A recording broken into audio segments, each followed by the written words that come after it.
All right, we're heading way up north, to the rugged, southern tip of Alaska's Kenai Peninsula, to unravel a seriously chilling mystery. This is the story of Portlock, a town that was once a busy little village, but now it's basically just a ghost story. Just try to picture this. You've got a whole community, right? A cannery, a post office, homes packed with families, and then, poof, they all left. Not slowly, over time, but in this massive rush, driven by just pure, absolute terror, until there wasn't a single person left. And that's the big question, isn't it? What on earth could be so terrifying that it would make an entire town of people just get up and leave everything they owned behind?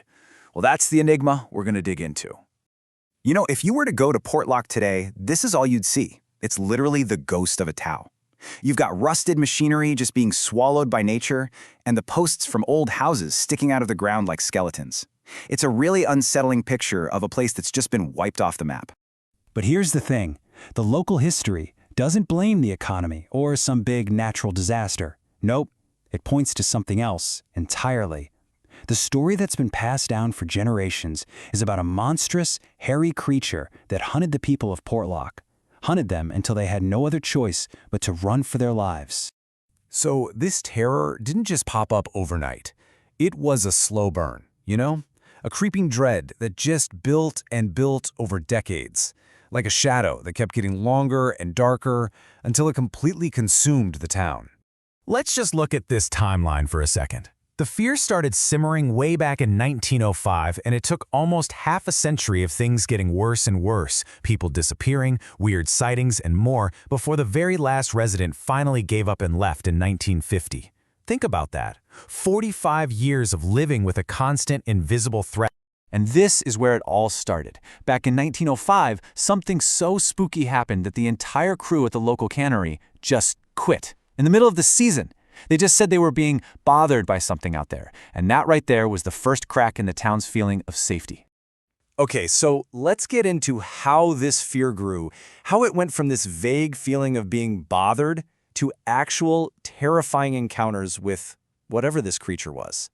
And here we go, we get an actual eyewitness description. A resident reported seeing this, a massive, hairy, man-like thing just wrecking their equipment on the beach. So this wasn't just some shadow in the forest, it was a physical thing people were seeing. You see, the fear wasn't just about sightings. It was fueled by real, horrifying events. People would go missing, just vanish without a trace. Others were found dead. And the way they were found, well, that's where this story gets even more disturbing. And this is a detail that is just chilling. When bodies were found, the wounds were so strange that investigators at the time actually ruled out a bear attack, which, would be the most obvious predator in the Alaskan wilderness. So if it wasn't a bear, what was it? So after decades of this terror just getting worse and worse, the community finally hit its breaking point. I mean, you can only live with that kind of fear for so long before the only sane choice left is to just run. I mean, really think about that mindset. This wasn't just one family getting spooked and leaving. This was an entire town. Every single person coming to the same conclusion. Staying here is basically a death sentence. The risk of being the next one to disappear was just too high.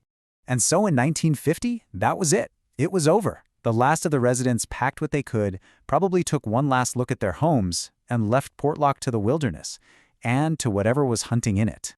You know, when the post office closes in a small town, that's kind of the official nail in the coffin. The fact that the postmaster was the very, very last one to leave, it just paints such a final, lonely picture of how Portlock ended.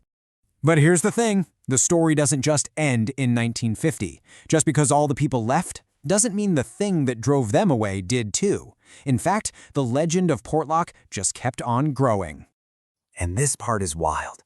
For decades after the town was totally empty, people visiting the area kept reporting strange, unsettling stuff.